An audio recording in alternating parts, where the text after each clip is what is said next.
Entonces, marcadores. Cuando usted, dentro de las pruebas de laboratorio para el VIH, se va a mandar marcadores. ¿Cuáles son los marcadores para mirar si ese tratamiento está funcionando o no? De la carga viral, que es la que le mide las copias de RNA del virus del VIH. Pero también no puede quedarse con esa información, necesita saber cómo está el recuento de las células D, CD4 y las células CD8. El VIH en todo su inicio de la infección, acuérdense que él tiene un tropismo principal por el linfocito CD4, que lo va a destruir, y también por macrófagos. Resulta que durante el VIH, los linfocitos CD4 CD8, por así decirlo, ellos están como en una reserva, pero ellos también van a ser, digamos, destruidos al final, porque llegan como reserva ya cuando hay muy poco linfocito CD4. Entonces, vamos a encontrar que pues, es importante que usted mande a detectar los niveles de esta célula para ir mirando cómo está respondiendo el organismo ante la infección y obviamente pues ante los fármacos que usted ha prescrito, ante la carga viral, ¿no? El TAR o la carga, ¿sí? Tratamiento antirretroviral. Listo, Angelina. Entonces aquí pues unos cuadritos, unas tablitas que les hice con las pruebas, la fase en la que usted determinaría esa prueba, la utilidad y el hallazgo. Entonces tenemos los títulos de anticuerpos, el Western blot, que es el que me permite confirmar dónde lo manda para qué fase, la fase aguda de la infección. Acuérdense ustedes que el cuadro clínico, ¿cuántas fases de VIH hay? Ya lo había explicado. ¿Cómo empieza? Con un síndrome retroviral agudo, digamos un síndrome pseudogripal, y luego vamos encontrando que las etapas de la 3 a la etapa 4 signo son ya de inmunodeficiencia, ¿no? Bien, aquí pues esta es de detección del material genético. Entonces, ¿en qué momento usted puede empezar a mandar esto? Sigamos. También se mandan hemogramas o recuentos, digamos, generales de células sanguíneas, de leucocitos, de glóbulos rojos, porque necesitamos mirar cómo está ese hemograma. Entonces ese hemograma me pondría esas células, me las manda a notar y me dice cómo está la hemoglobina y cómo están las plaquetas. Eso es el hemograma. El recuento de las células T, entonces linfocitos C4 y linfocitos CD8. Y la carga viral, entonces hay pruebas de PCR o digamos unas variaciones de PCR como la NADPA que me determinan el material genético del VIH, me lo van a mandar a especificar, o se lo mandamos a especificar en número de copias. Esos son pues los marcadores principales, entonces recuentos del linfocito CD4 y la medición de las copias de RNA del virus. En el tratamiento, entonces, pues el tratamiento para el VIH se llama el tratamiento carga o TAR, tratamiento antirretroviral. El TAR o TARGA, tratamiento antirretroviral.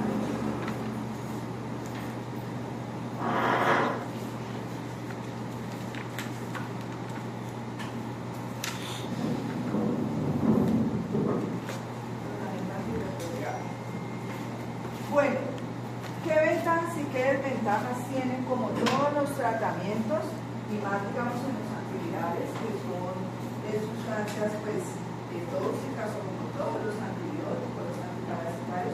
Pues si vamos a mirar desde el ángulo del VIH, pues bueno, que son fármacos que van a ayudar a evitar que el virus se replique o al menos a disminuir esa replicación de ese virus y a evitar que el sistema inmunológico pues colapse y que esos linfocitos disminuyan a tal momento que la vida del paciente, digamos, no dure mucho. Entonces, lo ideal es mantener un equilibrio entre el número de copias de cerebros que estén, digamos, pues bajas o equilibradas, y que ese sistema inmunológico pues logre subir un poco ese recuento de esos linfocitos CD4.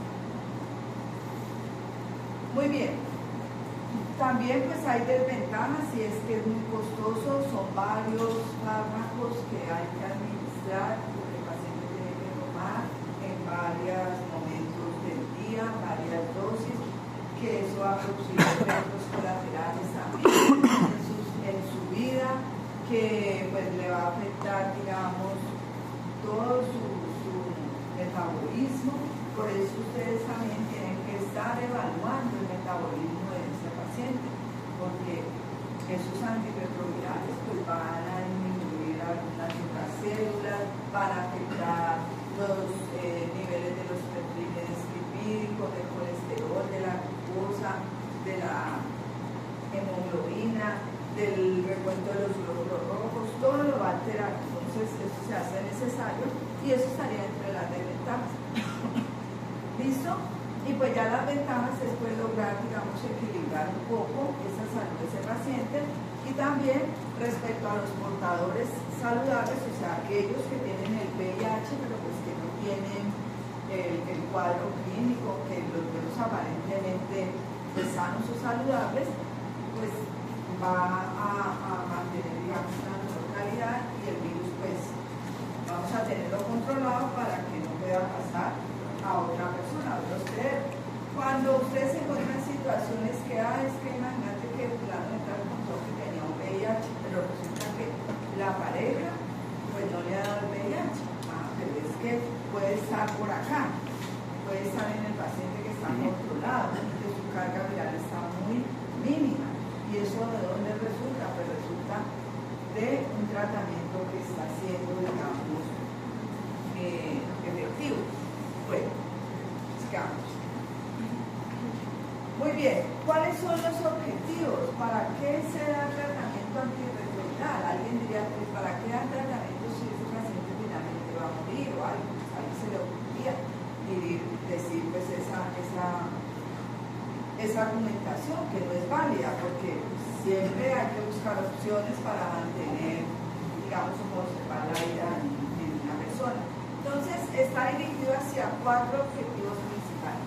Pues el primero es hacia la parte clínica. Si el paciente no se le da tratamiento, pues su calidad de vida va a ser pues, muy deficiente, y va quizás a morir más rápidamente que aquel que recibe tratamiento, ¿cierto? Entonces, esa parte, digamos, de ese objetivo de lo clínico, y pues evitar que aparezca precozmente esas manifestaciones. Desde lo inmunológico, pues potenciar ese sistema inmune hospedero y mantener, digamos, en un nivel pues adecuado esos linfocitos CD4. Desde lo virológico, pues reducir el número de copias de ese virus. Entre menos virus VIH haya, pues, ¿y cómo se logra eso? Pues a partir del tratamiento. Y desde lo epidemiológico, pues reducir esos niveles de transmisión del VIH. Entonces, si hay un buen tratamiento, hay una buena adherencia a ese tratamiento, pues vamos a encontrar que eso se traduce también en disminución de las cifras o de la aparición de casos a nivel del mundo. Ya. Bueno, entonces aquí tenemos que el tratamiento está básicamente constituido por 4 diferentes tipos de medicamentos. Es como un cóctel, se llama un cóctel de fármacos. Entonces tenemos los inhibidores nucleócidos de la transcriptasa. ¿Hacia dónde van dirigidos esos fármacos?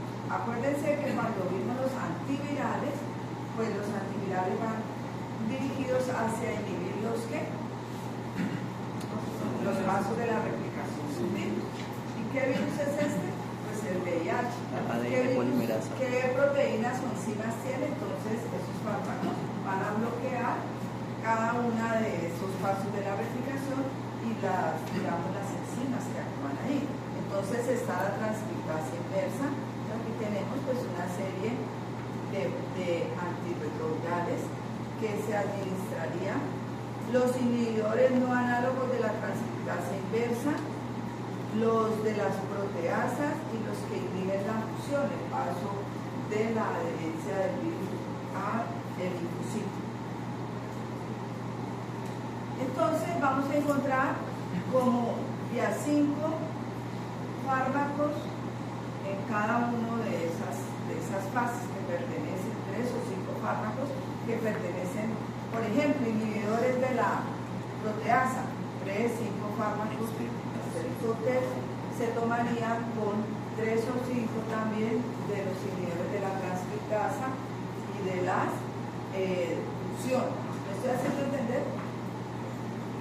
Aquí pues están las dosificaciones, eso de pronto puede variarles, acuérdense que ustedes, pues las dosificaciones van cambiando dependiendo de factores o situaciones, y aquí pues se les ubicó los efectos adversos que pueden producir cada uno de estos medicamentos. Entonces miren que el paciente con VIH pues tiene el fármaco, pero también se le va a sumar otros efectos colaterales, ¿verdad? De que está siendo, digamos, afectado por virus, hongos, parásitos, bacterias, pues también el fármaco le va a generar otra situación. Muy bien, estos son los inhibidores no análogos de la transcriptasa también que se van a administrar a ese paciente. Los de la proteasa, estas sus presentaciones, ya pues lo que la EPS determine o si el paciente pues los compra de manera personal, obviamente recetados por el médico. Y aquí pues encontramos todos los efectos secundarios, claro. Estos son todos los fármacos con sus abreviaturas. Sigamos. Profe, son 4 fármacos, ¿cierto? Son 4 tipos. ¿Mandan siempre los 4 o eso es según criterio de quién? De la Organización Mundial del Comité. Pero siempre mandan los 4. Sí, siempre hay que combinar esos. Sí. Sí. Y ellos, digamos, se administran en horarios diferentes. En el mismo día hacen varias tomas de esos medicamentos. Es que eso se llama cóctel de fármacos.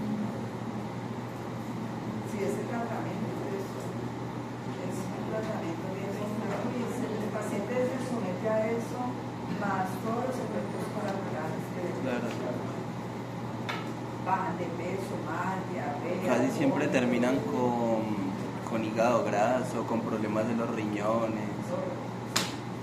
Sí, las complicaciones todas van.